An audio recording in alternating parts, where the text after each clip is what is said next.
Welcome to Dweller of the Dark. We are a channel honoring the yellowed and blackened bones of many prominent authors. We will be digging up several obscure, strange, and forgotten authors who influenced many of the great horror, science fiction, and fantasy writers today. More tales of the horrifying, obscure, strange, and forgotten, or climbing out of the tombs. Subscribe, comment, like, donate, or I'll send Thaddeus Forge to steal your heathen soul. Unknown horror masters, send us ghoulish delights for the Skull and Bones collection. Your pound of writer's flesh will continue to feed our ghouls for now. Books, websites, podcasts, in the links below. Children of Horror, Legion of Ghouls. Tonight, the season of Halloween has arrived. Each day, night, or hell, whenever the spirit commands us, we'll be presenting all manner of Halloween-themed tales, short stories, a novel or two, and much more.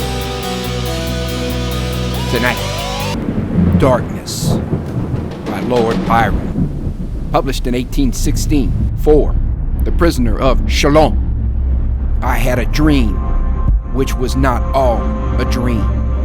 The bright sun was extinguished, and the stars did wander darkling in the eternal space. Rayless and pathless in the icy earth, swung blind and blackening in the moonless air. Morn came and went, and came and brought no day, and men forgot their passions in the dread of this their desolation, and all hearts were chilled into a selfish prayer for light. And they did live by watchfires and the thrones, the palaces of crowned kings, the huts, the habitations of all things which dwell, were burnt for beacons. Cities were consumed, and men were gathered round their blazing homes to look once more into each other's face. Happy were those who dwelt within the eye of the volcanoes and their mountain torch.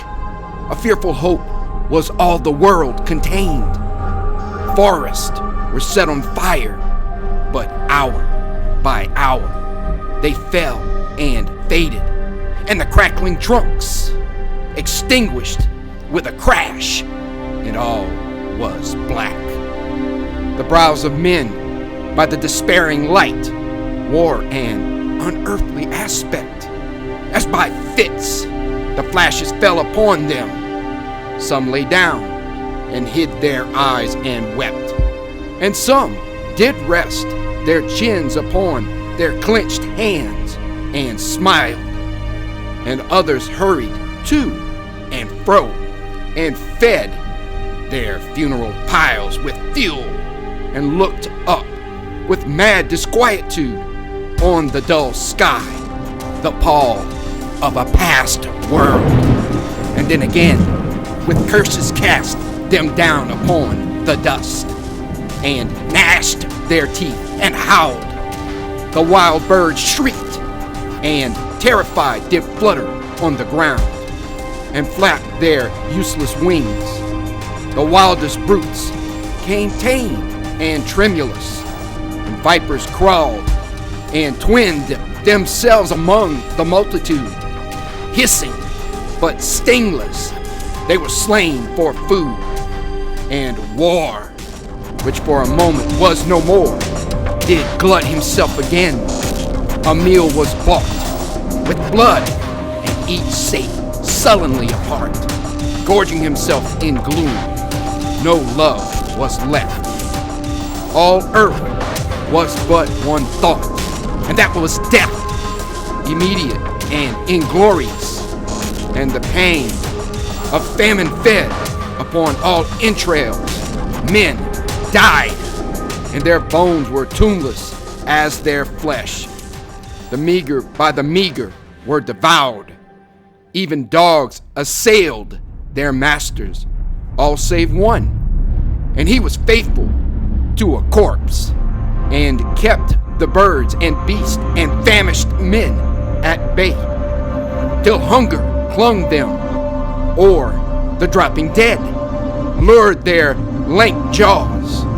Himself sought out no food, but with a piteous and perpetual moan, and a quick, desolate cry, licking the hand which answered not with a caress, he died.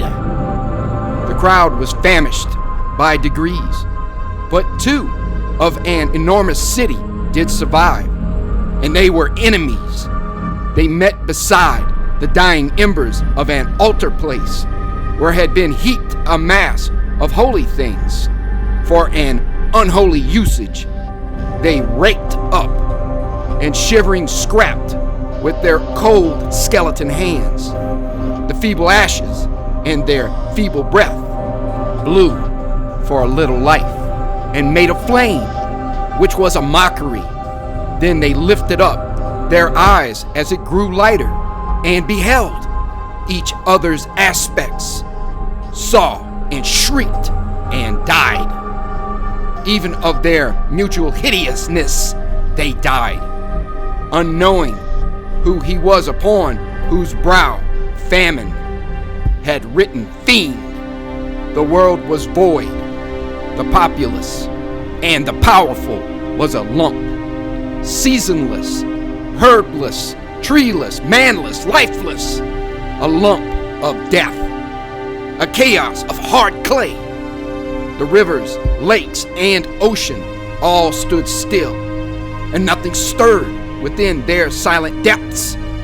Ships sailorless lay rotting on the sea, and their mast fell down piecemeal as they dropped. They slept on the abyss without a surge. The waves were dead. The tides were in their grave. The moon, their mistress, had expired before.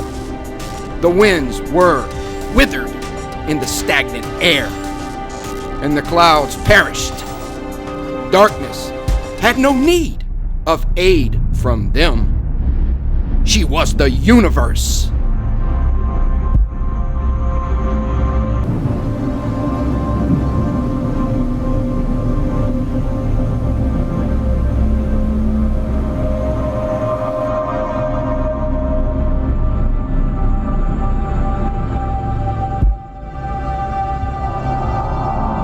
Halloween.